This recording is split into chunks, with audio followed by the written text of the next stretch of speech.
이 종목은 대체 왜 그랬을까요? 종목들 살펴보도록 하겠습니다. 먼저 오늘 시작에서 참 강한 중국 소비주들 볼게요. 호텔신라, 신세계 상승폭 키워놨죠. 화장품 관련주들도 일제히 강한 모습입니다. 중국의 차이신 PMI가 나왔는데 기준선 50을 이제 넘어섰다라는 결과가 전해지면서 중국 경기가 생각보다 괜찮은 거구나라는 판단을 시장에서는 한 모양입니다. 외국인과 기관 투자자들 동반 사자에 나서는 분위기이긴 한데 이것이 내일도 모레도 이어질지는 조금 봐야 될 것 같아요. 일단 저가 메리트는 확실히 있는 관련주이긴 합니다만 일단 체크하고 가겠습니다. 화장품 가운데서는 에이블 CNC가 13% 가까운 상승으로 진행이 되고 있는 모습이네요. 바이오주들도 한번 살펴보죠. 일단 대표적으로 셀트리온 3인방, 셀트리온이 3% 가까운 상승세 기록이 되고 있고요. 코스닥 시장에서는 HLB나 신라젠 등의 상승세가 조금 이어지고 있는 모습 확인되고 있습니다. 신라젠은 하락으로 또 전환이 됐네요. 장중 변동성을 키우는 모습을 보이는 몇몇 종목들도 튀어나오고 있고요. 무엇보다도 이제는 좀 괜찮아지지 않을까라는 시각은 분명히 있는데 이마저도 기대기는 조금 의구심이 드는 모양입니다. 일단 다가오는 이벤트 가운데서는 헬릭 스미스가 임상 3상 결과 이제 내놓을 것이라는 거, 그리고 대략 한 7, 8개의 해외 학회가 이번 달에 진행될 것이라는 이벤트가 있는 상황이긴 한데요. 앞으로도 추적 관찰해보도록 하겠습니다. 스튜디오 드래곤이 올 한 해 사상 최대의 실적을 내놓을 것이다라는 전망 속에 주가가 4% 넘는 반등을 시도하고 있습니다. 이제 주가가 65,400원대까지는 올라왔는데요. 아스탈 연대기 시즌2가 이번 주말에 이제 방영을 하게 되죠. 이로 인한 수익이 이젠 잡힌다라는 얘기와 함께 내년 상반기에 예정되어 있는 더 킹이라는 새로운 드라마도 기대를 해봄직하다라는 분석이 나옵니다. 65,400원. 그때 아스탈 연대기 시즌1에 실망한 그 이전 수준까지 돌아갈 수 있을까요? 7만 원 이상이었잖아요. 65,400원 현재가 체크하고 가겠습니다. 애경그룹주들 볼까요? 아시아나항공이 새 주인 찾아서 나섰잖아요. 이제 예비 입찰 마감일이 바로 오늘인데 그 누구보다도 애경그룹이 적극적으로 인수 의사를 표현했기 때문에 과연 주가에는 어떤 영향을 주게 될까 관심이 집중됩니다. 아시아나항공 못해도 몸값이 2조 원 안팎으로 책정될 듯한데 애경산업이 애경그룹이 이걸 감당해낼 수 있을까라는 물음표 하나, 그리고 만약에 인수를 할 여력이 된다고 하더라도 승자의 저주라고 해서 이후에 재무적인 부담이 있지는 않을까 이런 우려감도 있는데 오늘 일단 주가 상황을 보니 애경산업은 4%대, AK홀딩스 한 1% 가까운 상승 기록하고 있고요. 그러하다면 인수 당사자인 피인수 주체인 아시아나항공은 어떨까? 주가 확인해 보도록 하겠습니다. 금호그룹주들 볼 텐데요. 아시아나항공은 2% 약세, 금호석유도 마이너스로 돌아섰고 금호산업도 4.7%로 하락으로 돌아섰습니다. 사실 오늘 장 초반만 하더라도 일제히 강세권으로 진행이 됐던 관련주들이거든요. 하락으로 돌아선 모습을 어떻게 이해를 하면 될까요? 전략 챙겨보도록 하겠습니다. 5G 관련주들은 오늘 또 갑니다. 5G 가입자 수가 올해 500만 명 돌파 가능성 충분히 높다라는 뉴스 전해지고 있고요. 그 가운데서는 RFHRC가 3% 가까운 상승, 서진시스템, 대한광통신 등등에서 강세를 보입니다. 근데 이 안에서 주인공들은 매번 바뀌고 있는 것 같아요. KMW 지난 금요일에, 월요일에는 RFHRC, 그리고 오늘은 전파기지국 강세를 보여주고 있거든요. 대응 전략 다시 한번 챙겨보도록 하겠습니다. KPM테크를 보도록 하겠습니다. 상한가 아직 안 풀렸네요. 자회사에 대한 호재 때문인데요. 2차 전지 파우치 필름을 공급할 것이라는 기대감이 몰린다는 소식에 이렇게 급등입니다. 앞으로 관심권에 넣어두어도 될 만한 종목인지 체크해보도록 하겠습니다. 오늘 종목 이야기는요. 프라임스탁 정태근 팀장과 함께 말씀 나눌게요. 팀장님 어서 오세요. 네, 반갑습니다. 안녕하십니까. 아시아나항공 관련한 이슈요. 이거 좀 진단을 해주시고 또 관련주들의 움직임도 한번 추적을 해주세요. 금호그룹주 장 초반에는 강한 것 같았는데 일제히 하락으로 돌아섰습니다. 어떤 해석을 해볼 수가 있겠습니까? 일단은 지금 아시아나항공 기준으로 말씀을 드리면 이게 지금 올해 4월 달에 변동세가 상당히 컸었거든요. 그때 급등을 했습니다. 그러고 난 다음에 가격 조정이 나왔고 지금 한 6개월째? 한 5개월째? 현재 행보를 하고 있는 상황인데 제가 이 말씀을 드린 이유는 5개월째 행보를 했다라는 말씀 드린 이유가 뭐냐면은 그동안 상승이 나올 것이다, 나올 것이다 기대 심리가 있었는데 거기에는 지친 분들이 분명히 있을 겁니다. 그렇기 때문에 그런 부분들이 오늘 반등이 나오게 되면서 조금 매도라 돌아서한 부분들이 분명히 좀 있을 거니까 어찌 보면은 손절 물량들이 나왔다라고 저는 생각을 하고 있습니다. 그리고 이제 아시아나항공 같은 경우 질질 끌었지만 이제는 인수 주체가 나타나고 예비입찰을 진행을 하고 이제 인수 주체도 나타나고 있는 상황이기 때문에 앞으로 M&A 이슈는 충분히 발생될 가능성이 상당히 높다라고 생각을 하고 있습니다. 그렇기 때문에 오늘의 하락을 저는 크게 신경 쓰지 않아도 된다라고 좀 말씀을 드리고 싶고요. 그리고 아시다시피 M&A 이슈 같은 경우는 항상 인수 주체보다는 피인수 주체 항상 부각을 받는 경우가 상당히 좀 많거든요. 네. 그래서 이제 첫 걸음을 뗐습니다. 예비 입찰에 대한 부분들이 이제 진행이 되고 지금 애경 아마 제가 봤을 때는 그냥 그 우리가 소위 알고 있는 대기업들 뭐 LG라든지 SK라든지 삼성 네. 뭐 이런 기업이었다면 제가 봤을 때 오늘 아시아나항공 상가갔을 것 같아요. 그런데 오늘 이렇게 조금 약세를 보인 이유는 애경그룹인데 애경그룹이 아시겠지만은 제주항공을 가지고 있습니다. 근데 중요한 건 자금력이거든요. 그래서 지금 애경그룹 같은 경우 최대 가능할 수 있는 현금이 한 4천억 정도? 얘기가 나오고 있습니다. 근데 아시다시피 아시아나항공 같은 경우 이전부터 2조 가량이 되는 매물이라 얘기를 하고 있거든요. 그래서 네. 어떤 자금에 대한 어떤 부담이 될 것이다 그런 우려 때문에 제가 봤을 때 주가가 좀 반응을 하는 것도 분명히 있다고 생각이 됩니다. 하지만 어쨌든 간에 지금 예전보다는 상황이 바뀌었죠. 이제 M&A가 이제 진행이 될 건데 거기에 대한 기대감으로서 앞으로 이제 애경산업의 어떤 스탠스가 나오냐에 따라서 좀 틀려지겠지만은 M&A 이슈에 대한 기대감으로서 앞으로 주가 상승이 다시 한번 모르겠어요. 4월달 같은 급등세가 나올지 모르겠지만 어쨌든 아시아나항공, 아시아나 IDT 같은 경우는 상승 흐름이 나올 가능성이 있기 때문에 일단은 저는 좋아요 의견 한번 들어볼 수가 있을 것 같습니다. 네. 그러면 조정을 보이는 오늘을 네. 오히려 매수의 기회로 삼아도 된다라는 걸로 해석할 수 있을까요? 네네. 어차피 제가 봤을 때는 만약에 안 된다고 하더라도 네. 거기다 어떤 변동성 분명히 있을 것 같아요. 하지만 그 변동성, 그러니까 앞으로 그러니까 우리가 트레이딩을 하는 이유가 앞으로 그 손실보다는 앞으로 얻을 수익 더 많을 때 우리가 진행을 하잖아요. 근데 네. 제가 봤을 때는 그럴 가능성이 아시아나항공도 분명히 있다라는 거죠. 만약에 무산됐을 가능성이 어떤 변동성 변동성보다는 네. 앞으로 진행이 됐을 때 클 수 있는 주가 상승이 더 많다라는 판단에 저는 한번 접근해 볼 것 같아요. 오, 네, 좋습니다. 금호그룹주들, 아시아나항공을 비롯해서요. 오늘은 하락권으로 돌아선 채 진행이 되고 있지만 앞으로 이 매각 이슈는 계속해서 나올 만한 이슈이고요. 과거의 사례가 그랬듯이 피인수 기업들은 늘 주가가 튀고 냈다라는 것 머리에 염두에 두면서 한번 매수 타이밍 잡아볼 필요 있어 보입니다. 좋아요, 투자 의견 가지고 가겠습니다. 다음은 또 5G 관련주들 볼까 하는데요. 팀장님의 네. 시각은 어떠세요? 요즘 들어서 워낙 많이 올랐잖아요, 관련주들.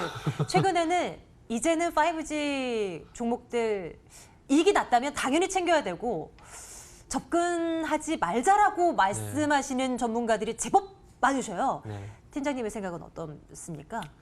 아마 제가 비슷한 의견 얘기할 것 같아서 물어보시는 것 같아요.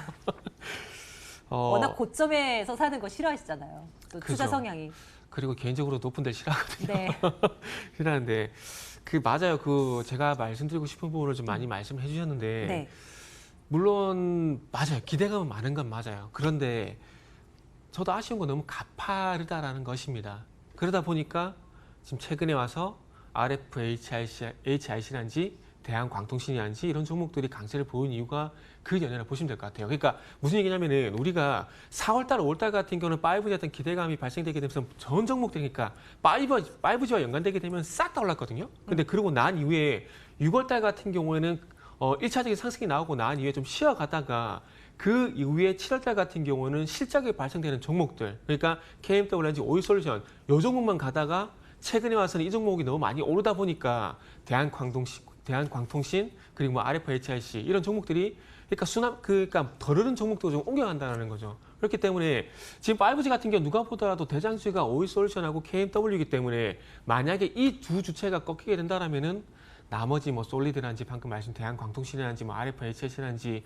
그리고 서시스템이라든지 여타 종목들이 같이 꺾일 가능성이 있을 것 같아요. 그래서 저는 지금 5G에 대해서 덜 오른 종목도로 접근을 하는 것보다는 KMW와 오일솔루션이 언제 꺾일지에 대한 어떤 부담은 분명히 갖고 가야 된다고 생각을 하고 있습니다. 그래서 제가 항상 추정 매수, 추격 매수 이렇게 달리 말씀드리는데 KMW 같은 경우는 추정 매수가 아닌 추경 매수 관점에서는 아마 할 수가 있을 것 같아요. 하지만 중요한 건 날마다 어떤 리스크 관리에 대한 두려움은 계속 가져갈 수밖에 없을 것 같아요. 그렇기 때문에 조금은 뭐 위험 부담은 안을 수밖에 없고 네. 지금 상황에서 어쨌든 추격 매수가 가능하다는 관점에서 말씀을 드린다면은 나빠요보다는 글쎄요라는 판단을 가져갈 수밖에 없을 것 같습니다. 네, 좋습니다. 5G 관련주들 이번 주 내내 다양한 전문가들의 시각을 계속 챙겨가네요. 아마 그 중심을 아마 여러분들께서 좀 잘 잡으시지 않을까 싶습니다. 투자 의견 글쎄요 찍고요. KPM테크 종목 보겠습니다. 상한가를 기록해 있는 상황이라서요. 네. 뭐 현재 구간에서의 뭐 대응 전략을 짜기 힘들죠. 하지만 관심 종목으로 네. 넣어둘 만한 종목인가? 여기에 좀 초점을 맞춰주세요. 네. 괜찮나요? 그렇죠. 그래서 제가 예전에 반도체 일본의 반도체 규제로 인해서 어떤 그 연결고리를 한번 말씀드린 기억이 있는데 네. 그때 당시에 1차적으로는 그와 연관된 종목들이 움직이지만은 이후에는 어떤 독자적인 기술이 부각이 되게 되면서 그런 기업들의 관심을 가져야 된다고 말씀드려서 예전에도 덕산 테코피아라는 종목을 말씀을 드렸었고, 그랬었죠. 네. 드렸었고 이 KPM 테크도 마찬가지로 그런 연결고리가 있다라고 보시면 되지 않겠나고 말씀드릴 수가 있을 것 같아요. 이 회사 같은 경우는 아시다시피 자회사가 지금 현재 그 파우치 필름을 이제 생산을 하고 있습니다. 근데 이 파우치 필름 같은 경우도 이제 일본의 점유율이 85%, 90%가 되고 있거든요. 그래서 이런 부분들에서 일본에 의존을 할 수밖에 없는데 이 회사가 중국 수출용 그러니까 이 자회사죠. 그러니까 이 자회사가 BLT 첨단 소재가 희성화학이란 회사의 어떤 생산 설비를 다 가져왔습니다. 근데 이 희성화학이라는 회사가 이전에 LG화학 쪽으로 양산 인증을 다 받은 상황이기 때문에 생산만 들어가면 됩니다. 그래서 이 생산 설비를 가져와서 이제 생산을 진행을 하면 되는데 이제 4분기부터 생산을 진행을 한다고 얘기를 하고 있고요. 그리고 어쨌든 삼성이라든지 LG라든지 이런 기업들이 어떤 생산에 협의를 하기로 했기 때문에 일단은 어떤 그 이전 다른 종목들 후성이라든지 또 뭐 하실까 솔브라든지 이런 종목들처럼 단순 기대감들이 아니라 그런 기대감들이 주가 같은 경우에는 7월 25일 날 이미 좀 반영이 됐었어요. 그리고 난 뒤에 기대감이 선반영되게 되면서 8월 달에서 주가 조정을 보이는데 이제는 4월 달 양산을 진행을 하게 되면서 이제는 앞으로 매출에 반영될 가능성이 있기 때문에 그러니까 실체가 있는 테마전을 볼 수가 있겠죠. 보통은 뭐 대선 테마라든지 조국 테마 같은 경우는 실체가 없는 테마인데 요건 어쨌든 실체가 있는 그 반도체 2차 전지 테마주이기 때문에 저는 앞으로도 매출 가능성으로 인해서 주가 상승이 좀 예상된다고 좀 볼 수가 있을 것 같아요. 그래서 2023년까지 2,100억 정도 매출에 대한 얘기가 나오고 있는데 그런 걸 차트를 하더라도 어쨌든 매출이 발생된다라는 점, 실체가 있고 일본의 어떤 반도체 규제에서 실질적으로 대체가 가능한 회사 이런 관점에서 보게 된다라면은 충분히 뭐 접근은 괜찮다고 생각을 하고 있습니다. 그리고 오늘 말씀하셨듯이 상한가 진입을 했거든요. 네, 네. 그래서 이 상한가가 아마 오늘 상한가로 인해서 아마 제가 볼 때 내일 쪽까지도 급등이 나올 가능성이 있을 것 같아요. 그렇죠. 그래서 네. 이후에 요 종목은 한번 조정을 노려보자는 관점. 그러니까 지난주에 하나 에어로스페이스 기억나시죠? 그 네. 종목이 급등 이후에 조정이 나왔거든요. 그래서 그 조정을 제가 노려보자고 말씀드렸잖아요. 그것처럼 KPM테크 같은 경우도 내일 쪽까지 급등이 나올 가능성이 있을 것 같아요. 그래서 주 후반 쪽까지 가게 되면 조정이 나올 가능성이 있거든요. 그때 한번 노려보자는 관점에서 좋아요. 의견 드릴 수 있을 것 같습니다. 네, 당연히 오늘 말고 조정 시 매수의 관점으로 탑픽 올려두도록 하겠습니다. 오늘 프라임스탁 정태근 팀장과 함께 종목 이야기 나눠봤습니다. 팀장님 오늘도 고맙습니다. 네, 감사합니다.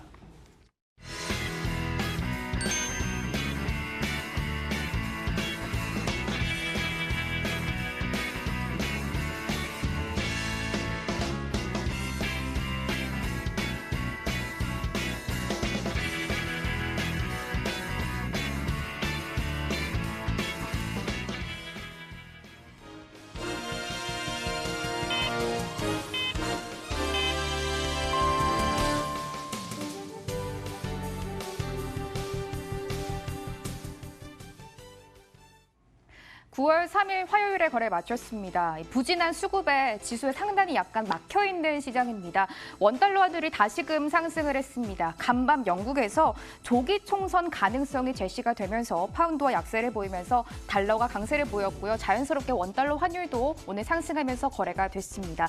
현선물 시장 모두 외국인들의 수급이 또 강력하게 이탈이 된 상황인데요. 아무래도 지수에는 뚜렷한 방향성이 없는 상태에서 앞서 보셨다시피 중국 소비 관련주들, 일부 제약 바이오주 지수들이 강하게 뛰어올랐던 하루였습니다. 화장품주들, 면세점주 이어서 중국발 훈풍에 카지노주에도 매기가 역시 쏠렸습니다. 파라다이스 한번 체크해 보도록 하겠습니다. 일단 파라다이스 주가를 보시면 6거래일 연속 쭉쭉해서 올라오고 있습니다. 기관들도 6거래일 연속 매수 랠리를 펼치고 있는 상황인데요. 외국인들도 이틀 연속 대량으로 매수를 하고 있는 상황입니다. 파라다이스 4.8% 강세권 보이면서 17,350원에 빨간불 들어오면서 종가 기록했습니다. 또 제약 바이오주들도 앞서 보셨다시피 또 9월에 학회 모멘텀도 기다리고 있는 상황이고요. 또 하나의 모멘텀이 등장을 했습니다. 바로 광명 의료복합 이 클러스터가 5천억 원의 조달 성공 소식이 들려왔습니다. 일단 광명역 인근에 조성이 되는데요. 이번 사업은 광명 하나바이온이 주최를 하는데 이 바이온이 광명 하나바이온의 지분 14%를 보유하고 있다라는 소식이 주가 강세를 보인 것으로 해석을 해볼 수가 있겠습니다. 바이온 상한가로 직행을 했고요. 상한가 풀리지 않으면서 거래 마무리 지었습니다. 바이온은 1,495원에 종가 기록한 모습 확인이 되고 있습니다. 마감가 여기서 체크해 보겠습니다. 9월 3일 화요일에 마감가입니다. 일단 환율이 또다시 상승하면서 지수 역시 조금 부진했습니다. 코스피 1970선의 저항선에 부딪힌 모습입니다. 오늘 장중 1976선 고점 터치가 나오기도 했었는데요. 상승분 대부분 반납해내면서 0.18% 약보합권에서 거래 마무리 지었습니다. 1965.69포인트의 종가 잡혔고요. 코스닥은 그래도 빨간불이 유지가 되긴 했지만 탄력 많이 둔화됐습니다. 0.03% 상승하면서 거래 마쳤고요. 오늘 4포인트 내외에서 보폭이 굉장히 작았습니다. 620.02포인트의 코스닥은 종가를 기록한 모습 확인이 되고 있습니다. 특징주 조금 더 체크해 보도록 하겠습니다. 오늘 그래도 코스닥이 코스피 대비해서 조금 선전했던 부분은 오늘 코스닥에서 상한가 근처에 갔던 종목들이 8종목이나 됐었는데요. 원익큐브 한번 체크해 보도록 하겠습니다. 일단 원익큐브 한국의 그래핀과 이 은나노가 일본을 제치고 국제 표준으로 채택됐다라는 긍정적인 뉴스 플로우가 들어왔습니다. 일단 원익큐브의 자회사인 나노이닉스가 은나노의 신사업을 추진하고 있다라는 소식에 매기가 쏠린 것으로 풀이를 해볼 수가 있을 것 같은데요. 원익큐브 그래도 상한가는 풀렸습니다. 18% 급등하면서 2,375원에 거래 마무리 지었습니다. 다음 특징주 체크해 보도록 하겠습니다. 역시 코스닥에 급등했던 종목인데요. 한국 바이오젠 준비가 돼 있습니다. 소재 국산화 뉴스가 있었습니다. 현재 일본에서 대부분으로 의존하고 있던 실리콘 점착제 소재가 국산화에 들어갔다라는 성공 소식이 들어왔습니다. 한국 바이오젠 역시 상한가가 풀렸는데요. 그래도 18% 급등하면서 8,440원에 긍정적인 흐름 보이면서 종가 기록한 모습 체크해보고 있습니다. 롯데 손해보험 준비가 되어 있습니다. 오늘 코스피에서 가장 좋았던 종목이었는데요. 일단 상한가 풀리지 않으면서 종가 기록했습니다. 현재 JKR 파트너스가 롯데 손해보험을 일단 인수를 한 상태인데요. 대주주 변경 승인이 이루어지면은 3,750억 원 규모의 유상 증자를 시행하겠다라고 밝혔습니다. 롯데 손해보험을 현재 호텔 롯데도 보유를 하고 있는데요. 이 지분율을 유지하기 위해서 함께 유상 증자에 참여한다라는 뉴스까지 들어온 상태입니다. 그동안 부진했던 손해보험주들 강한 반등이 나왔고요. 오늘 20일 이평선을 뚫어내는 상태입니다. 오늘 한 3시 부근에서 상한가 터치가 나왔는데 상한가 풀리지 않으면서 가격 제한폭 가득 채우면서 거래 마무리 지었습니다. 롯데 손해보험은 2,355원에 종가 기록했습니다. 수급 한번 점검해 보도록 하겠습니다. 앞서 말씀드렸다시피 외국인들의 수급 강하게 이탈이 됐습니다. 먼저 코스피 시장인데요. 외국인 3,035억 원까지 매도 규모 키워가면서 거래 마무리 지었습니다. 기관 2,480억 원 6거래를 연속해서 매수 랠리 이어가고 있습니다. 오늘도 연기금에서 구원 투수가 되어주는 모습이고요. 기관과 동반해서 개인도 400억 원 매수하는 모습 확인이 되고 있습니다. 코스닥 시장으로 넘어가 보시죠. 코스닥 시장 보실 텐데요. 일단 쌍끌이 매도였습니다. 장중 내내 쌍끌이 매도가 나오는 모습이었고요. 외국인 533억 원 매도했고요. 기관도 590억 원, 대부분의 투자자들이 팔아내는 모습 확인이 됐습니다. 개인 홀로 1,182억 원 코스닥 시장 방어하는 모습 확인이 됐습니다. 마감 시장 상황 정리해드렸습니다.